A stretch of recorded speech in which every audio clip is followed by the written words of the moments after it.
Last hall ہے، اس کا نام ہے قرآن گارڈن. ٹھیک ہے جی. یہ آپ کے سامنے زیتون کا درخت ماڈل کے طور پر آرٹیفیشیل دکھایا گیا ہے. اس کا قرآن میں ذکر ہے. اللہ رب العزت نے قسم کھائی والتین والزیتون، یہ ماڈل بنائے. آئیے آگے. اسی طرح یہاں مختلف تلاوتیں چل رہی ہیں. اس کے نیچے بیٹھ کر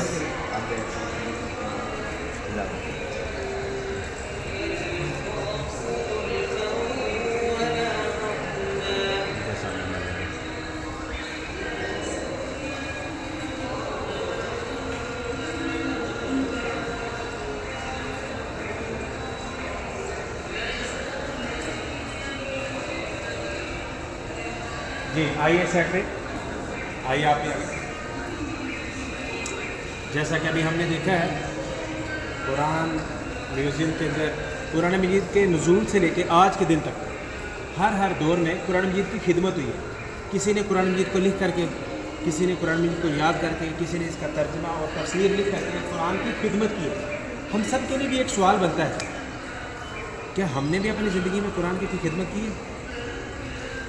کیا میرے خاندان میں کوئی ایسا بندہ ہے جس کو قرآن خوبصورت آواز میں آتا ہو، پڑھنا جانتا ہو؟ خاندان تو دور، کیا میرے گھر کے اندر جو افراد رہتے ہیں انہیں کیا قرآن پڑھنا آتا ہے؟ کبھی ہمیں اس چیز کے اوپر غور کیا؟ جس معاشرے میں آج ہم رہ رہے ہیں، پاکستان، انڈیا، بنگلہ دیش، نیپال، صرف انہی ملکوں کی اگر ہم بات کریں تو 90% لوگ ایسے ہیں جنہیں قرآن صحیح طرح پڑھنا نہیں آتا.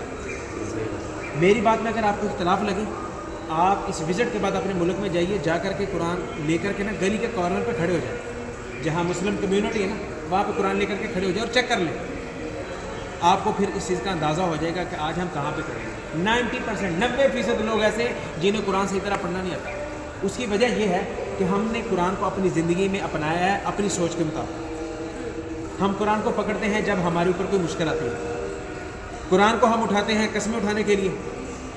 قرآن کو پکڑتے ہیں جب بیٹی کی شادی کرنی ہوتی ہے اس کے سر کے اوپر رکھ کر کے رخصت کرنے کے لیے. ٹھیک ہے جی. قرآن کو ہم پکڑتے ہیں جب کوئی فوت ہو جائے تو کل خانیوں میں کھول کر کے پڑھنے کے لیے. ٹھیک ہے. یا قرآن ہم کھولتے ہیں کسی پرے اور پنچایت کے اندر جب اپنا معاملہ پھنسا ہوا نا تو اپنی صداقت کے. ایسا ہی ہے بالکل نہایت معذرت کے ساتھ. جن باتوں کا میں نے یہ ذکر کیا نا یہ اللہ کے نبی صلی اللہ علیہ وسلم کی تعلیمات میں سے نہیں ہے. اختلافی بات کرنے کا میں قائل نہیں ہوں، لیکن حقائق کو واضح کرنا میں اپنی ذمہ داری سمجھتا ہوں. یہ اللہ کے نبی کی تعلیمات نہیں ہے. نبی صلی اللہ علیہ وسلم کی جو تعلیمات ہیں وہ یہ تھی کہ اس قرآن کو ترجمے اور تفسیر کے ساتھ سمجھا جائے. وہ کبھی ہم نے کیا نہیں ہے. ہم اس قرآن کو کھولتے ہیں سال کی سال رمضان میں، ٹھیک ہے نا، باقی پورا سال لپریٹ کر کے وہ الماری میں ہم نے رکھا ہوتا ہے. یا اللہ نہ کرے کوئی مشکل آئے تب ہم نے کھول کر کے یاسین پڑھ لینی ہوتی ہے، پھر قرآن بند کر کے وہ. ایسا ہی ہے آج امت مسلمہ جو ذلتوں کا شکار ہے نا، جو ہمارے اوپر مسائل ٹوٹ رہے ہیں امت کے اوپر، وہ اسی لیے ٹوٹ رہے ہیں کیونکہ ہم نے قرآن کو اپنایا نہیں اپنی زندگی میں. اللہ نے تو یہ قرآن سمجھنے کے لیے نازل کیا ہے. سمجھنے کے لیے اگر ہم نے قرآن کو کھولا ہوتا تو آج ہمیں پتہ ہوتا کہ اللہ نے قرآن کے اندر حلال کیا رکھا ہے، اور سمجھنے کے لیے اگر کھولا ہوتا تو آج ہمیں پتہ ہوتا کہ اللہ تعالیٰ نے اس قرآن کے اندر اپنی حدیں کون سی رکھی ہیں جن کو اللہ تعالیٰ نے فرمایا تلک حدود اللہ ومن یتعد حدود اللہ فقد ظلم نفسہ، کہ جس نے اللہ کی ان حدوں کو کراس کیا اس نے اللہ کا کچھ نہیں بگاڑا، اپنی جان پہ ظلم کیا ہے. آج یہ وہی معاملہ ہے. آج ہم اپنی جان پہ خود ظلم کر رہے ہیں اللہ کی حدوں کو کراس کر کے. وہ اللہ کی حدیں کیا ہیں کیسے پتہ چلے گا؟ جب ہم قرآن کو سمجھیں گے، جب قرآن کو دیکھیں گے کہ اللہ نے کن کن چیزوں سے منع کیا ہے. اللہ نے جھوٹ بولنے سے، اللہ تعالیٰ نے زنا سے، دھوکے سے، فریب سے، چگلی سے، غیبت سے، نماز کو چھوڑنے سے، ان ساری چیزوں سے اللہ تعالیٰ نے منع کیا ہے. آج ہمیں پتہ ہی نہیں. پتہ اسی لیے نہیں ہے کیونکہ ہم نے قرآن کو ترجمے کے طور پر پڑھا نہیں ہے. آئیے آج آپ نے قرآن میوزیم کا وزٹ کیا ہے تو اس قرآن میوزیم کے وزٹ کے بعد یہ ہمارا حق بنتا ہے کہ کم از کم اللہ کی اس مقدس سرزمین مکہ المکرمہ جہاں قرآن نازل ہوا یہاں سے ہم یہ عہد لے کر کے جائیں کہ کم از کم اپنی زندگی میں ایک دفعہ اس قرآن کو ترجمے اور تفسیر کے ساتھ پڑھیں گے. انشاءاللہ انشاءاللہ کرتے ہیں. انشاءاللہ یہ میرے ساتھ نہیں، اللہ کے ساتھ کے ساتھ. انشاءاللہ پتہ نہیں زندگی میں ہم نے دوبارہ مل پانا کہ نہیں، ٹھیک ہے نا، لیکن ایک ادنا سا پیغام ہے.